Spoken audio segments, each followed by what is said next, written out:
Hey everybody, I hope you're doing great today. This is Gus with Acosta Media, coming to you today with another product review. If you're new to this channel, please consider subscribing below. We put out videos on a weekly basis. How-tos, tips and tricks, product reviews. Let's get started. Today we'll be reviewing the Zoom H4N. The Zoom H4N is a field recorder. What came in the package when I got mine was it came with the wind muff. It's really not a wind muff. It's like a pop filter. In the if you take it out with you in a windy day, it's definitely not going to be as effective as having the dead cat, which you can get on the. I'll post all the links below at the end of the video, and you can see for yourself if you are in the market for one of these. I'll put all the dead cat and everything that all the accessories with it. The Zoom H4N Pro can record 4 tracks simultaneously. There's definitely an upgrade on the model previous to this. This one now is kind of like rubberized all around, and it does have it's very ergonomic. Like when you're holding this in your hand, it's awesome. And if you're out and you're trying to record sounds to put on your videos, this is great for that. These microphones, it works in it records in a 90 and 120 degrees. You can turn these around this way, and it's awesome. This definitely has the high fidelity preamps mic on this. It has the built-in XY stereo adjustable to 90 and 120 degrees. The Zoom H4N records up to 140 decibel SPL with the XY mics. It has 2 input for mic lines on this. One is over here and one is on the other side here. And it also works, it has the headphone jack right here. This is playback volume. The remote, you can connect a remote to record. You don't have to be close to the field recorder. You can just set it to record. This is how you power it on and off. The mini USB. It has the 2 mic lines for the TRS and the XLR, and you can record. This is such a great recorder for.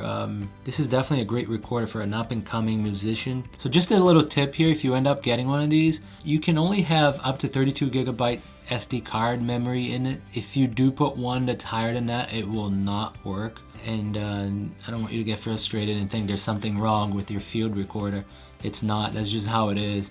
It only supports up to 32 gig. It only supports up to 32 gigabytes of memory. This can record up to 96 kilohertz at 24-bit. I don't know if you would need that much. I believe YouTube doesn't even support that unless you're doing it professionally. That would definitely work for you. That would be a good feature for you. But if you're doing YouTube videos, the 48 by 24 is plenty. That's pretty much all you can use. Actually, I think YouTube might even be 16-bit. You can record the file formats for recording this. You can record in WAV and multiple MP3 files. It does have the stereo. You can record stereo 4 channels, which means you can record with these 2 mics on it and connect also, use other microphones. And it will record 4 tracks, like I said, simultaneously. And then you have the metered mode. I'm not very familiar with that. I never use it. The metered mode turns your device into 4-track studio. It also has built-in effects in the metered mode. One thing I do not understand about this, if you do remove the back over here, it says like it's got like the stamina mode, but if you do use that, it's you don't get all the functions, so it's kind of a useless thing to me. I don't use this at all.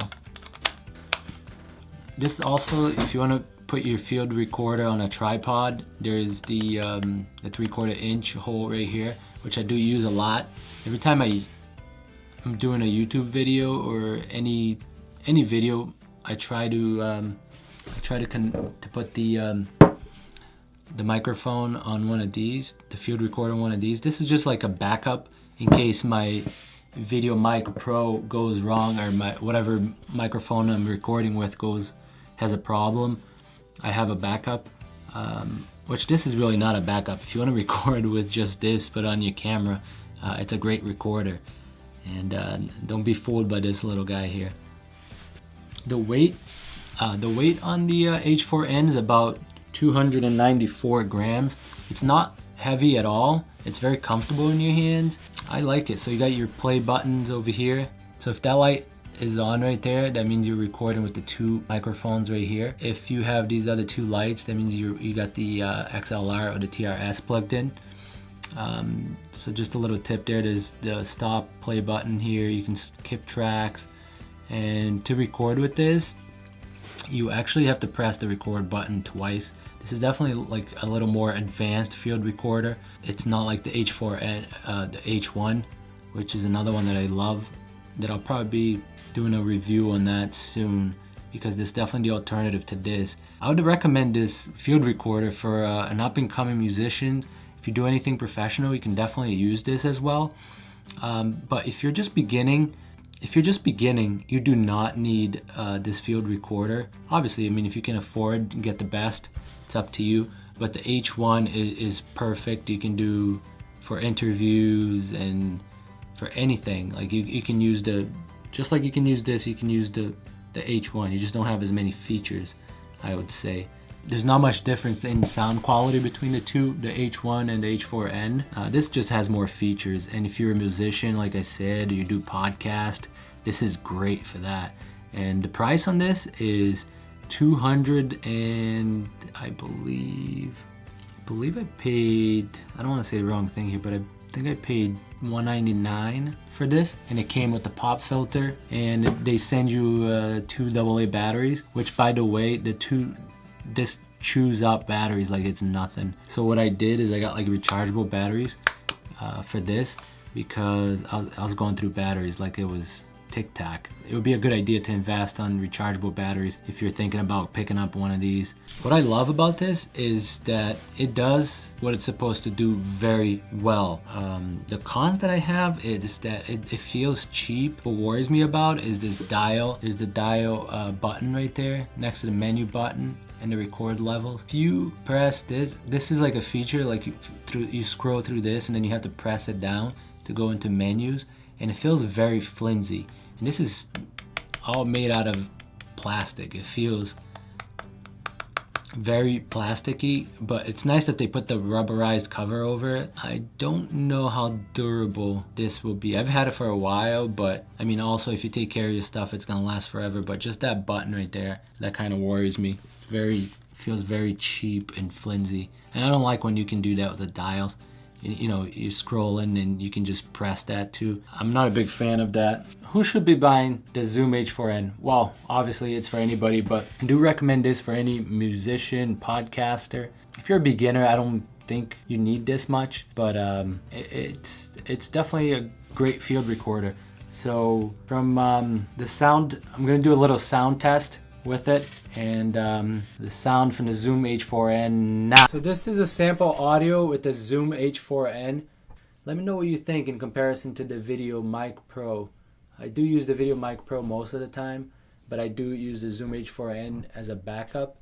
I usually leave it on the on one of these Joby little tripods here, just connect it to the bottom, and I have it facing towards me. Let me know how you're using yours, and if I missed something, let me know in the comments, and I'll see you in the next video.